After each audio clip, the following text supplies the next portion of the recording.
All right, so I'm on my lunch break. I'm here with the Juice bike. I'm interviewing the bike, the Cross Current. So I'm gonna go ahead and I'll show you the ride back home, but this will allow you to take a closer look, hopefully, at the bike. Really well made. It's a torque sensor, nicely integrated battery. This pops out. I've got my lock installed here. Very bright 1050 lumen LED light. Disc brakes.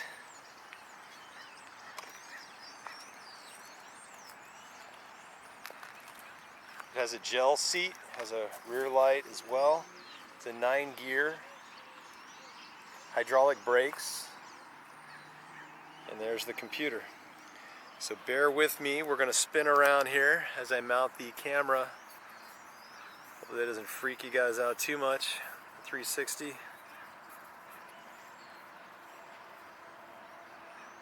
There we go. Tighten it up here. So now we're going to ride it back. And we'll show you the cruise control part, which is really cool. Right now I'm just using the thumb accelerator. I also added a bell.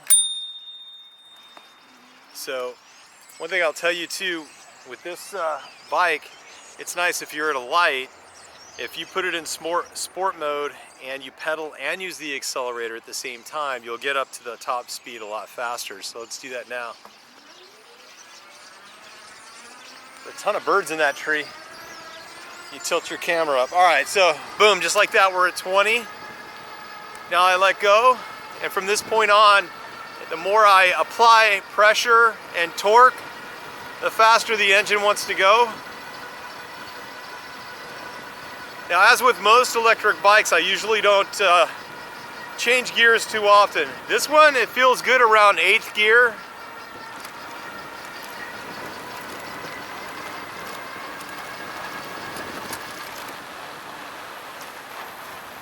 The faster you go, obviously, the more you do want to pay attention to what's going on in the environment around you. Watch for people walking dogs, all that good stuff.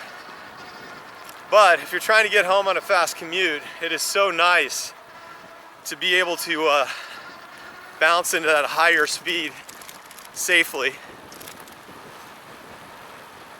And I can lower it though, right? If we just do like standard, put it speed, the second pedal assist speed.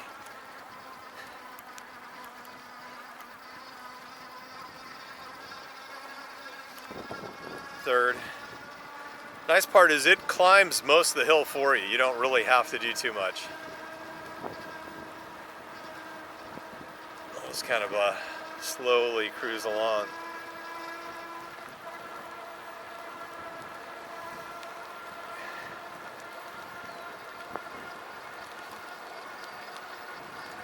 Okay, let's do cruise control. Cruise control. You're going to click and hold the minus sign, and this little guy shows up, and then the letter C shows up, which means it's in cruise.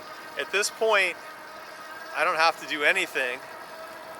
It's going to maintain 17.7 miles average, I think is what I had it at. So somewhere around there. So that's it. So if you wanted to go your full 20, your maximum speed you should be doing, and that's actually the max it will do there. So it's still on cruise.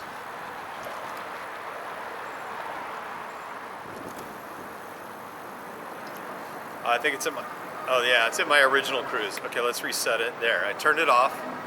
Let's get it to 20.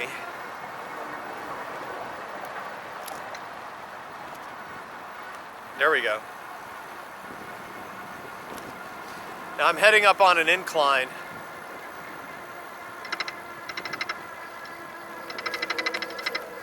That noise you're hearing is the, I need to fix that.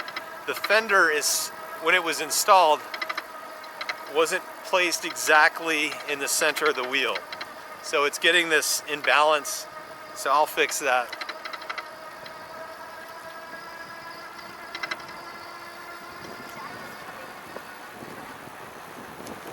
super tight bike though. Just that one annoying thing we gotta fix. Easily fixed though. All right, we're still in cruise control mode. It's going up the hill. Put it in sport mode. Okay, interesting. Yeah, so the moment you change anything, the sport mode, it'll disable, and rightfully so. The cruise control, you hit the brakes. So let's do this. We're gonna put it back in cruise control. We're gonna click and hold the minus sign. The little C shows up. Now we're in cruise. Now let's see what happens. I'm gonna lower the gear. Okay, that didn't change it. It's still doing what it needs to.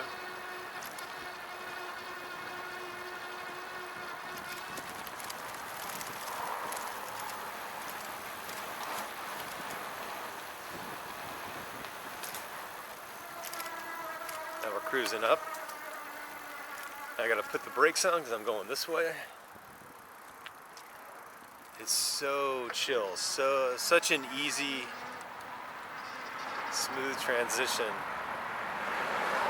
I must say this in comparison, and I know it's kind of, I can see where people are like, you can't compare, right? Because I have a 2-year-old Brad Rover, but it's still a fat tire bike versus this. This is a nice commuter bike because it is a much thinner profile. You feel it. It's not as obvious, like it looks like what's weird about that bike, you know, because the Brad Rover, it's a very, it has a large presence, you could say. And so right away that catches people's eyes, and then they see the battery and like, oh, that's an electric bike on top of it. So this one is not as obvious. The battery's still visible, but they have a black version of this, matte black, where the battery would essentially almost disappear other than the bump.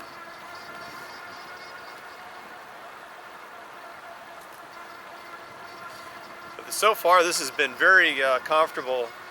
I do like the handlebar and the handlebar holders. What are these things called? But the grips, thank you. So these are nice too. I never thought even that was like an option, but the fact you actually can kind of rest your palms right here, it's quite nice.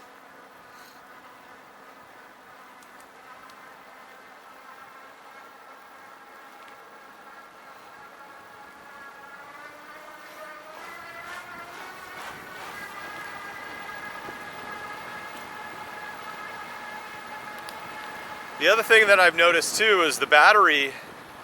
Now granted, again, this is a newer bike, newer technology, and my Rad Rover, even when I had it new, it would still burn through most of the battery. Doing the 14-mile, no, I did move. There's two things that happened. I moved and my work moved slightly. So in some of my